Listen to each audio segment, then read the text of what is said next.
Não faça seu quarto sem antes ver esse vídeo. Vamos lá para o nosso jogo dos 7 erros e hoje vamos falar dos 7 erros mais comuns para quartos.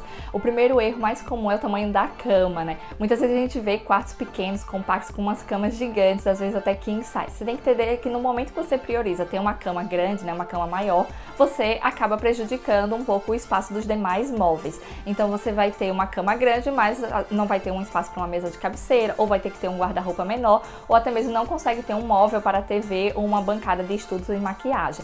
Além disso, de você acabar prejudicando outros móveis, acontece que muitas vezes fica desproporcional. Você entra naquele quarto pequeno e tem uma cama gigante ocupando todo o espaço. Então faça uma escolha certeira, respeitando, né, as circulações e os tamanhos para que você tenha todos os móveis necessários e que você deseja para o seu ambiente. Então vamos agora para o segundo erro, que muitas vezes tem relação com a cama, né? Que seria a parte das circulações, não respeitar as circulações necessárias, né?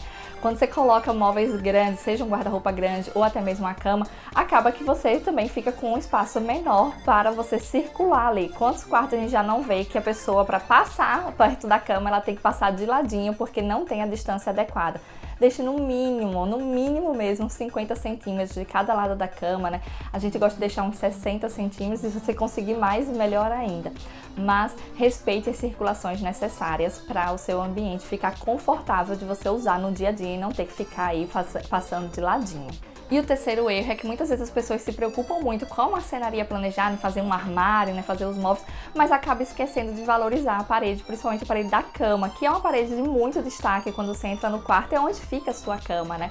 Então às vezes a pessoa compra só uma cabeceira pequenininha ali para marcar a cama e não valoriza realmente a parede como um todo. Uma dica que a gente dá é colocar uma cabeceira maior, muitas vezes ampliada, que ocupe todo o espaço que você tem livre ainda daquela parede.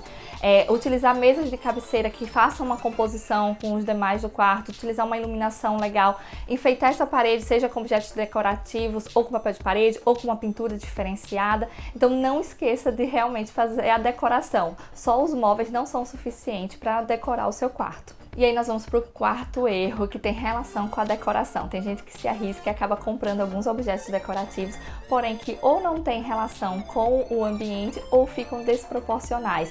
O que a gente mais vê são quadros que a pessoa se empolga, acha bonito, compra, porém quando coloca ali, principalmente naquela parede da cabeceira, fica pequeno, né? Eles ficam pequenos, desproporcionais realmente para o ambiente. Não tenha medo de comprar um quadro maior e nem se empolgue porque você achou bonito, acha que vai ficar legal no ambiente. A proporção é tudo, faz toda a diferença. Muitas vezes quadros de 70 por 90, por exemplo, são quadros grandes que ficam mais proporcionais. Você não precisa comprar, por exemplo, 3 quadros, às vezes 2 é suficiente, às vezes até mesmo um só é suficiente se você compor com outro elemento, com uma iluminação. Então tome cuidado, principalmente com a proporção. Escolha primeiro o tamanho, depois você escolhe realmente a cor, a imagem em si. Também falando de tamanhos, nós vamos para o quinto erro, que é com relação à luminária, né? Nos quartos, normalmente a pessoa quer uma iluminação diferenciada, uma luminária mais decorativa, mais bonita, mas acaba errando no tamanho, principalmente nos pendentes. As pessoas compram muitos pendentes, né, para colocar no quarto, porém escolhem os pendentes pequenos. É aquilo, escolhe porque achou bonito e não porque está no tamanho certo. Esses pendentes, em sua grande maioria, eles funcionariam bem numa mesinha lateral, né? Mas não como ponto central do quarto. Se você vê um pendente de 30, 40 centímetros, ele normalmente é um pendente pequeno para você colocar no quarto. A gente utiliza normalmente luminárias de 50, 60, 70 centímetros para colocar nesse ponto central. Então tome cuidado na hora de escolher a luminária. Não escolha somente pela beleza, veja o tamanho sempre. E o sexto erro é com relação ao painel da TV. As pessoas se empolgam, fazem aquele guarda-roupa lindo, mas acabam simplesmente comprando ou mandando fazer um painel bem simples ali para colocar a TV, com uma prateleirinha em cima para colocar um equipamento, principalmente se lá no primeiro erro você comprou uma cama gigante, não tem um espaço ali para colocar o móvel da TV, então fica aquele painel meio que largado ali na parede.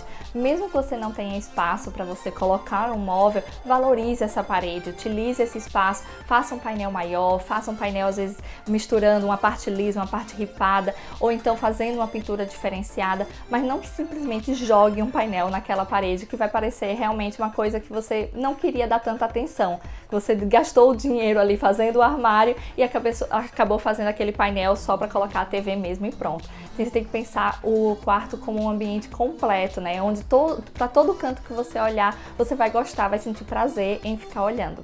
E vamos agora para o sétimo erro, que é com relação à disposição dos móveis. Conversando com os nossos clientes, a gente vê que muitas vezes eles colocam os móveis de acordo com aquela plantinha que pegou da construtora, ou então porque viu que a maioria dos vizinhos colocou naquela posição os móveis. Porém, você tem que analisar o seu uso, como é seu dia a dia, o que é que você decide priorizar. Se você quer priorizar a cama grande ou se você quer priorizar um armário maior, então você tem que pensar nisso e realmente colocar à disposição dos móveis que te atenda. Muitas vezes as pessoas esquecem, por exemplo, que colocar a cama embaixo de uma janela é uma possibilidade. Tem gente que já não suporta essa possibilidade. Então não fique preso a um layout, né, uma disposição dos móveis do que você viu ali pré-determinado. Pense nas suas necessidades. A gente sempre faz isso com os clientes e muitas vezes eles se surpreendem com a disposição dos móveis, em como eles ganham mais espaço, mudando, por exemplo, uma cama de lugar. Então esses foram os 7 erros mais comuns. Me conta aí se você se identificou com algum, se você lembra de mais algum, escreve aqui nos comentários. Também compartilha esse vídeo, né, com alguém que esteja reformando, pensando em modificar o quarto e salva para quando você for repaginar o seu quarto, tá bom? Beijo e até a próxima!